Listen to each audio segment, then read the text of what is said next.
Сәлеметсіздер ме? Бүгін біз сіздермен бірге уәде етілгенде ешбір жерде жауабы шықпаған, өзіміз құрастырған 9-10 сабақтың жауаптарын шығаратын боламыз. Бірінші сұрақ бізде тақырып отан отбасынан басталады. Жалпы отан туралы қандай өлең мақал-мәтел білесің? Жауаптары отан отбасынан басталады. Отан отандастық.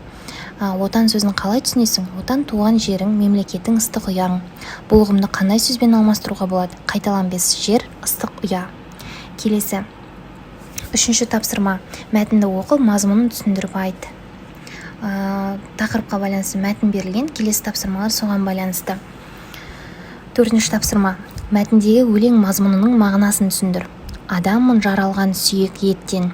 Бірінші сұрақтың жауабы: жаным мен тәнім бар адаммын. Арым бар, намысым бар. Екінші: бойымда рух, намыс, тектілік бар. Бір ұлымын. Үшіншісінің жауабы: туған жерімнің топырағынан туған бір ұлмын. Және құрбан еткен өз өмірімді тағдырымды арнадым. Яғни өз отанына тағдырын, өмірін арнады.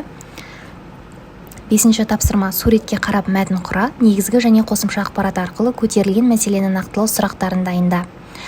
Мына суретке қарап мынадай мәтін құрауға болады. Бүгін отбасымызбен кішігірім серуенге шықтық. Әкем жазғы демалысымыздың керемет өтуі үшін теннис сатып алды. Қазір қарбыздың уақыты болған соң түрлі жемістер мен қарбыз сатып алдық. Анам басқа да тәттілер пісірді.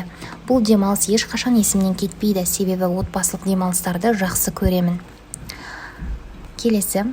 8-ші тапсырма. Өз отбасыңдағы аға, әпке немесе өзіңнің кіші бауырыңа мінездеме жаз. Ол үшін оның бойындағы ең жақсы қасиеттерді тізіп шық. Содан кейін оның жетістіктерін қос.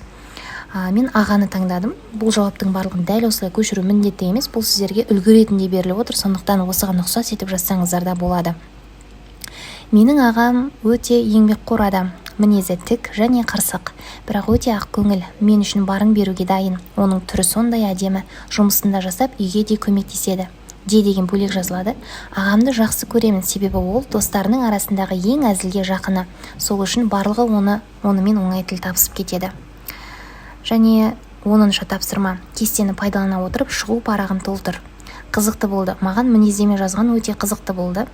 Себебі мінездеме жазу арқылы отбасы мүшесі туралы өз ойымызды білдірдік. Бәрін түсіндім. Мен тақырыптың бәрін түсіндім. Қиын болды. Маған топта жұмыс жасап, ойымызды айтқан қиын болды. Себебі ойымыз әртүрлі болғасын келіспей қала бердік деп жасауға болады.